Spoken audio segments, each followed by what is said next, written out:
कभी सोचा है कि हमारे आसपास जो कुछ भी है, पानी, जमीन, जंगल, ये सब हमारे आने वाले कल को कैसे बनाता या बिगाड़ता है? आज हम इसी पहेली को समझने की कोशिश करेंगे, जिसका नाम है संसाधन और विकास। और ये सिर्फ किताबी बातें नहीं हैं, ये एक ऐसी हकीकत है जिसका सामना हम सब कर रहे हैं। जरा इस सवाल पर एक पल के लिए रुकते हैं। हम सब यही मानते हैं कि कुदरती संसाधन किसी भी देश के लिए उसकी सबसे बड़ी ताकत होते हैं, पर क्या हो अगर यही ताकत सही इस्तेमाल ना होने पर हमारी सबसे बड़ी कमजोरी बन जाए? और देखिए, सारा खेल इसी बात का है। मसला ये नहीं है कि हमारे पास संसाधन हैं या नहीं, बल्कि ये है कि हम उनका इस्तेमाल, उनका मैनेजमेंट कैसे करते हैं। चलिए अब इस मामले की थोड़ी गहराई में उतरते हैं। सबसे पहले हमें यह समझना होगा कि संसाधनों की अपनी एक दोहरी पहचान है। एक तरफ वो हमारी तरक्की के लिए बेहद जरूरी हैं, लेकिन दूसरी तरफ वो हमेशा के लिए नहीं है, वो सीमित हैं। तो ये संसाधन आखिर है क्या? सीधी सादी भाषा में कहें तो हमारे चारों तरफ मौजूद हर वो चीज जो हमारे काम आती है। हवा, पानी, जमीन, खनिज, सब कुछ। असल में ये हमारी तरक्की की कहानी के असली हीरो हैं। बेवरी कॉमनर की ये बात इस पूरे विचार को बहुत खूबसूरती से सामने रखती है। मुद्दा कुदरत को जीतने का नहीं, बल्कि उसके साथ तालमेल बिठाकर जीने का है। लेकिन कहानी इतनी भी सीधी नहीं है। कोई भी संसाधन अकेला काम नहीं करता। हर चीज एक दूसरे से एक अनदेखे धागे से जुड़ी हुई है, और जब हम एक धागा खींचते हैं तो पूरा का पूरा जाल हिल जाता है। इसी को हम संसाधन अन्योन्याश्रय या रिसोर्स इंटरडिपेंडेंस कहते हैं। सोचिए, ये एक डोमिनो इफेक्ट जैसा है। अगर एक डोमिनो गिरता है तो वो अपने साथ कईयों को गिराता चला जाता है। चलिए इसका एक असल जिंदगी का उदाहरण देखते हैं। कहानी शुरू होती है जंगलों की कटाई से। पेड़ कटते हैं तो मिट्टी को जकड़े रखने वाली जड़ें भी खत्म हो जाती हैं। नतीजा, मिट्टी का कटाव।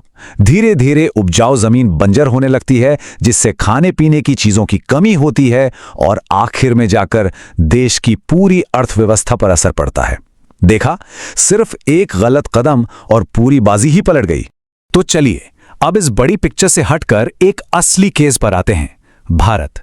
हमारे देश में जमीन का इस्तेमाल एक बहुत बड़ी चुनौती है, जो सीधे तौर पर हमारे विकास से जुड़ी है। तो भारत की असली दिक्कत क्या है? हमारे पास जमीन तो काफी है, लेकिन उसका एक बहुत बड़ा हिस्सा या तो बेकार पड़ा है, या फिर हम उसका सही से इस्तेमाल ही नहीं कर पा रहे हैं। ये एक ऐसे छुपे हुए खजाने की तरह है, जो है तो सामने, पर हमें नजर नहीं आ रहा। अगर हम इन आंकड़ों पर नजर डालें तो तस्वीर थोड़ी और साफ होती है। देखिए, करीब 45% जमीन पर खेती होती है और 23% पर जंगल है। ये तो ठीक है, लेकिन अब जरा इन दो हिस्सों को देखिए। 8% जमीन पड़ती पड़ी है और 18% चारागाह या दूसरी श्रेणियों में है। असली मौका यहीं छिपा हुआ है। ये टेबल इस फर्क को और भी साफ कर देती है। जो पड़ती जमीन है, जिस पर हम और फसलें उगा सकते थे या जंगल लगा सकते थे, वो बस यूं ही पड़ी है। जो बंजर जमीन है, जहां हम सोलर फार्म लगा सकते थे, वो मिट्टी के कटाव को और बढ़ा रही है।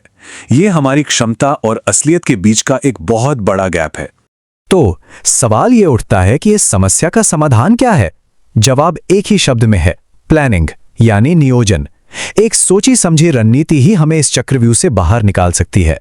हमारे सामने दो रास्ते बिल्कुल साफ हैं।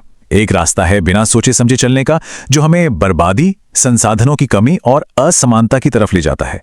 और दूसरा रास्ता है योजना के साथ आगे बढ़ने का, जो हमें एक टिकाऊ और खुशहाल भविष्य की तरफ ले जाएगा। चुनना हमें है।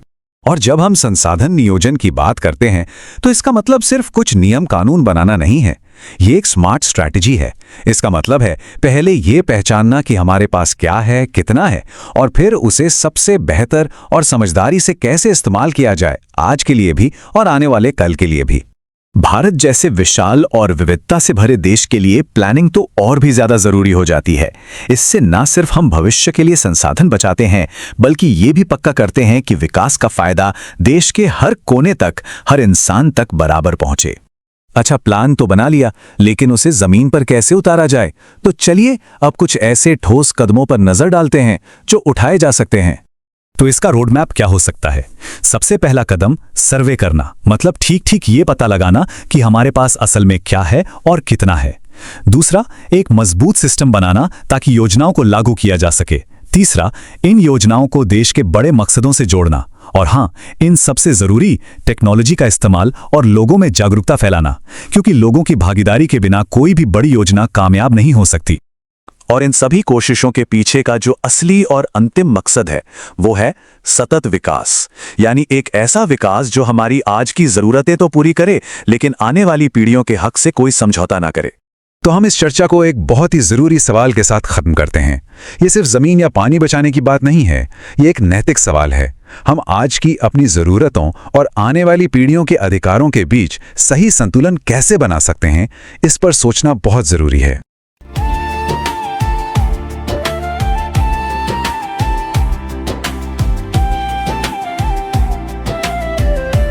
आज के समय में सिर्फ रिज्यूमे बनाना काफी नहीं है।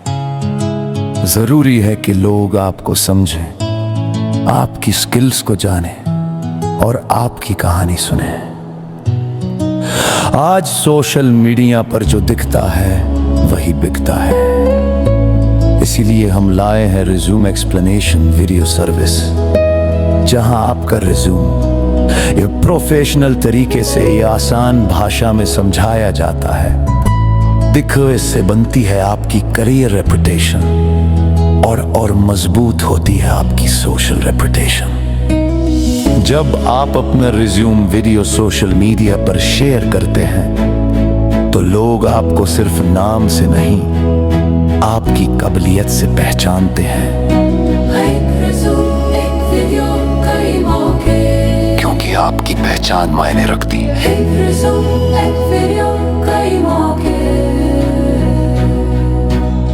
क्योंकि आपकी पहचान मायने रखती है। हर सफल डिजिटल समाधान के पीछे एक सोच होती है, एक अनुभव होता है और एक यात्रा होती है। यह यात्रा है रविकांत की। रविकांत एक ऐसे प्रोफेशनल हैं जिन्होंने टेक्नोलॉजी को सिर्फ कोड तक सीमित नहीं रखा, बल्कि उसे समस्याओं का समाधान बनाया। साल 2009, यहीं से शुरू होती है उनकी कहानी। एक सॉफ्टवेयर डेवलपर के रूप में उन्होंने CRM और एंटरप्राइज सॉफ्टवेयर सिस्टम्स पर काम किया। .NET टेक्नोलॉजी उनकी तकनीकी नींव बनी। साल 2012 में उनकी भूमिका बदलती है। वे सरकारी क्षेत्र से जुड़ते हैं और BTAST प्रोजेक्ट के अंतर्गत डिस्ट्रिक्ट IT कंसल्टेंट बनते हैं। यह परियोजना बिहार सरकार और DFID यूनाइटेड किंगडम के सहयोग से चलाई जा रही थी। यहां उन्होंने सीखा कि टेक्नोलॉजी नीतियों को कैसे लागू करती है और सिस्टम लाखों लोगों को कैसे प्रभावित करते हैं। साल 2014, एक नया अध्याय। रविकांत केयर इंडिया से जुड़ते हैं, एक वैश्विक संगठन जो स्वास्थ्य, शिक्षा और सामाजिक विकास के क्षेत्र में दुनिया भर में कार्य करता है। यह अनुभव उनके दृष्टिकोण को और व्यापक बनाता है। साल 2015 में वे software education and research private limited का हिस्सा बनते हैं। यहां वे शिक्षा, स्वास्थ्य, चुनाव, पुलिस और वित्त विभाग जैसी महत्वपूर्ण सरकारी परियोजनाओं पर काम करते हैं। यह चरण उनकी तकनीकी परिपक्वता को नई ऊंचाइयों तक ले जाता है। साल 2016, अंतर्राष्ट्रीय अनुभव। रविकांत IPE ग्लोबल के साथ काम करते हैं, एक संस्था जो 100 से अधिक देशों में विकास परियोजनाएं संचालित करती है। लेकिन साल 2017 में एक बड़ा निर्णय लिया जाता है, स्वतंत्र रूप से कुछ अपना बनाने का। परिवार, मित्रों और प्रोफेशनल पार्टनर्स के सहयोग से वे कस्टम सॉफ्टवेयर और वेबसाइट डेवलपमेंट की सेवाएं शुरू करते हैं। साल 2018 से उनका फोकस स्पष्ट होता है, स्कूल ERP सॉल्यूशंस, ऐसे समाधान जो स्कूलों के शैक्षणिक और प्रशासनिक कार्यों को डिजिटल, सरल और प्रभावी बनाते हैं। साल 2019 में सफल साझेदारियों के साथ यह कार्य और तेजी से आगे बढ़ता है। आज रविकांत एक बिजनेस सॉल्यूशंस प्रोवाइडर हैं। वे प्रदान करते हैं school ERP solutions, customised software development, mobile app development, professional advertisement, video making. हर प्रोजेक्ट में अनुभव, समर्पण और गुणवत्ता झलकती है। उनका personal app Ravikant Google Play Store पर उपलब्ध है और उनका YouTube चैनल ज्ञान, टेक्नोलॉजी और रचनात्मकता का एक डिजिटल मंच है। दुर्गापुर, पश्चिम बंगाल से वे देश और संस्थानों के लिए डिजिटल समाधान बना रहे हैं। ये कहानी सिर्फ बीते वर्षों की नहीं है, यह कहानी है भविष्य को डिजिटल रूप देने की। रविकांत उन प्रोफेशनल्स में से हैं जो टेक्नोलॉजी को भरोसे के साथ जोड़ते हैं। आज रविकांत उन नामों में से एक है जिन पर संस्थाएं भरोसा करती हैं, क्योंकि यहां सिर्फ सॉफ्टवेयर नहीं बनते, यहां समाधान तैयार होते हैं।